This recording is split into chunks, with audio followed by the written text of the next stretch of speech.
காய் சூப்பரான மொச்சை குழம்பு செய்யலாம். அதுக்கு வந்து கடுகு, உளுந்து, சீரகம், சோம்பு, மிளகு, கொஞ்சம் வெந்தயம் போட்டு சின்ன வெங்காயம் நிறைய போட்டுக்கோங்க. அப்போ தான் இதுக்கு டேஸ்ட்டே. நல்லா வதக்கிடுங்க.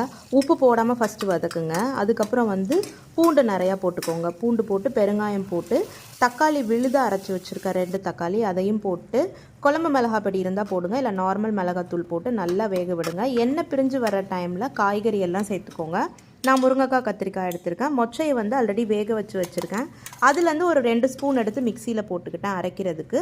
வேக வச்ச மொச்சையை போட்டு நல்லா கொதிக்க விடுங்க. அரைக்கிறதுக்கு வந்து சோம்பு, தேங்காய், அப்புறம் அந்த வேக வச்ச மொச்சை அது எல்லாத்தையும் அரைச்சி வச்சுக்கோங்க. புளி தண்ணி ஆட் பண்ணிக்கோங்க. நல்லா கொதித்ததும் கொஞ்சம் கலருக்காக காஷ்மீரி மிளகாத்தூள் போட்டுக்கிறேன். உங்கள்கிட்ட இல்லைன்னா பரவாயில்ல.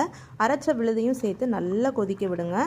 இந்த மாதிரி நல்லா கொதித்து முருங்கைக்காலாம் வெந்ததும் கார்னிஷ் பண்ணிவிட்டு இறக்க வேண்டியதான். இது தோசை, இட்லி, ரைஸ் எல்லாத்துக்குமே சூப்பராக இருக்கும்.